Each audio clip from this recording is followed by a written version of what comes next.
हरि ओम। सर्वे भवन्तु सुखिनः, सर्वे सन्तु निरामया, सर्वे भद्राणि पश्यन्तु, मा कश्चित् दुर्भाग् भवेत्।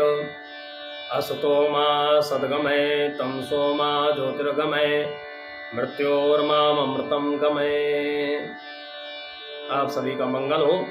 आप सभी जहाँ हैं, जैसे हैं, स्वस्थ व्यस्त मस्त रहें, इसी भाव को लेते हुए आज के विषय का शुभारंभ करते हैं। हमारे एक स्नेही कुछ स्वजनों ने हमसे प्रश्न किया है कि पितृदोष की कैसे समाप्ति की जाए अथवा पितरों को कैसे प्रसन्न करें।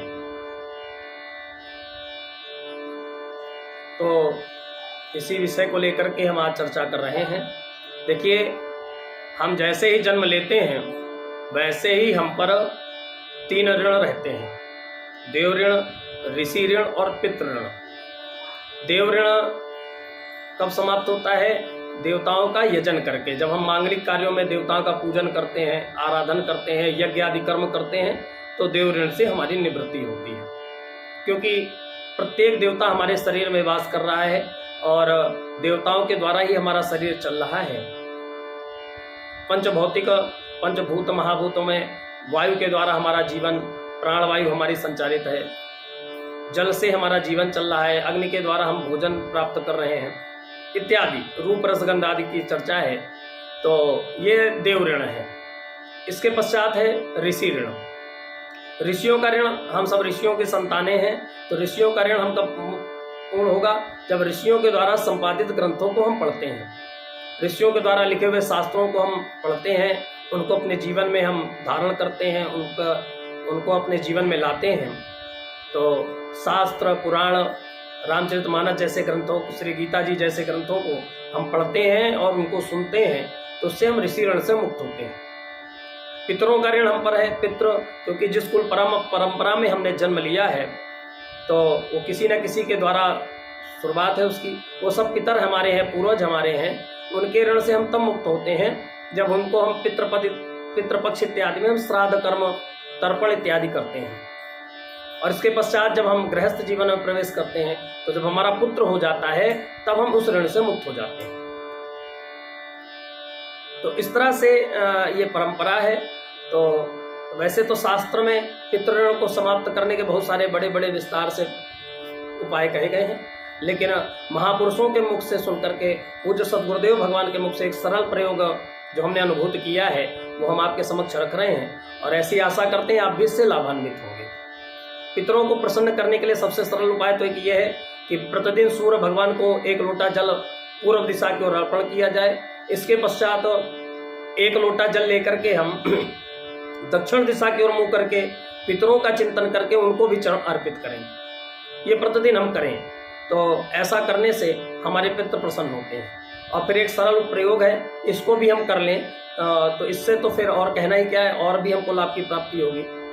तो सरल प्रयोग मैं आपको बता रहा हूँ, आप नोट कर लीजिए और अपने जीवन में आप इसको करें, निस्संदेह आपको लाभ की प्राप्ति होगी।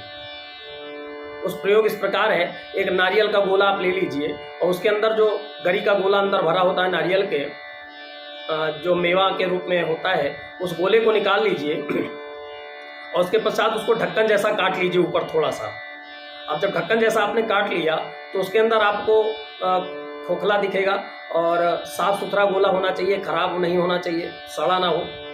तो उस गोले के अंदर अब आपको मेवा भरनी है। पंचमेवा आप ले लीजिए, नारियल है, बादाम है, काजू है, किशमिश है, छुहारा है, ये सब पीस लीजिए। इसमें थोड़ा शक्कर या मिश्री मिला लीजिए और उसके अंदर भर दीजिए। अथवा आप संपन्न नहीं है, आपके पास व्यवस्थाएं नहीं है, तो आप क्या करें, आटा ले लीजिए और थोड़ा सा गुड़ ले लीजिए। उसको भारतीय गौ माता के गाय के घी में आप थोड़ा सा आग में गर्म करके कल्हार के पंजीरी जैसा बना लें, उसको भर दीजिए। तो चाहे मेवा भर दें अथवा ये आटे का बना हुआ पंजीरी भर दीजिए और ढक्कन को बंद करके अब आप कच्चा सूत ले लीजिए और कच्चे सूत से उसको आप बांध दीजिए पूरा ऊपर से नीचे, ताकि वो ढक्कन हटे नहीं। इस तरह से अब आपने बांध दिया और बांधने के पश्चात आप ग्राम में वास करते हैं, नगर में वास करते हैं, शहर में वास करते हैं, तो कहीं ना कहीं आपको पीपल का वृक्ष दिख जाएगा। पीपल के वृक्ष के पास जा करके और किसी औजार से आप दक्षिण की ओर मुंह करके खड़े हो जाइए एक परिक्रमा लगाइए और इसके बाद औजार से वहां पर दक्षिण की दिशा की ओर पीपल के एक हाथ का गड्ढा कर लीजिए। एक हाथ का गड्ढा करके जड़ के पास उसके, और उस जड़ के पास गड्ढा करने के बाद उसमें अपने पितरों से ये प्रार्थना कीजिए कि हम आपको ये बलि प्रदान कर रहे हैं, आप इस बलि को स्वीकार करिए और हम पर प्रसन्न होकर के हमारे परिवार व्यापार की वृद्धि करिए। ऐसा भाव आप रख लें तो आप उसको रख दीजिए गड्ढे के अंदर। अब गड्ढे के अंदर रख के और पितरों को प्रणाम करके मिट्टी से ढक दीजिए। मिट्टी से जब आप ढक देते हैं और पितरों को प्रणाम कर दीजिए, उसके बाद आप वहां से चले आइए। आप देखिएगा आपके जीवन में कितना लाभ होता है। और इसको करना कब है? किसी भी अमावस्या को। प्रत्येक महीने में एक अमावस्या पड़ती है, कभी कभी 2 अमावस्या पड़ जाती हैं, एक पड़ती है स्नान दान की, एक पड़ती है श्राद्ध अमावस्या। तो जो श्राद्ध अमावस्या पड़ती है आपको उसी दिन करना है, और उससे शुभारंभ करके 7 अमावस्या, 11 अमावस्या, 21 अमावस्या आप कर लीजिए। इस प्रकार आप करिए, आप देखेंगे आपको कितना लाभ की प्राप्ति होती है। आपके पितर आपके अनुकूल हो जाते हैं और पितरों के द्वारा ही भौतिक सुख की प्राप्ति होती है। आप व्यापार कर रहे हैं तो व्यापार में लाभ, आप राजनीति कर रहे हैं तो राजनीति में लाभ, आप जिस भी कार्य क्षेत्र में हैं, आप सर्विस कर रहे हैं तो आपको वहाँ सम्मान इत्यादि जो भी आप कर रहे हैं उसमें आपको लाभ की प्राप्ति होने लगती है। आपके ग्रह में शांति हो जाती है, पितरों की कृपा आपके ऊपर हो जाती है। तो बड़ा सरल प्रयोग है, आप किसी भी अमावस्या से कर सकते हैं। ध्यान रखना है 2 अमावस्या पड़ रही हैं, स्नान दान और श्राद्ध की, तो श्राद्ध को ही करना है, श्राद्ध अमावस्या में ही करना है। और कभी कभी महीने में एक ही अमावस्या होती है, श्राद्ध और स्नान दान दोनों ही, तो आप सिर्फ उसी दिन कर लीजिए। लेकिन अगर अलग अलग है तो श्राद्ध अमावस्या में करना है, दक्षिण दिशा की ओर मुंह करके उनको प्रणाम करना है। तो प्रतिदिन जल दीजिए और अमावस्या में इस नारियल का प्रयोग करिए। पूर्ण विश्वास के साथ, पूरी आस्था के साथ कहता हूँ, स्वानुभूति के साथ कहता हूँ कि आपको निसंदेह लाभ होगा।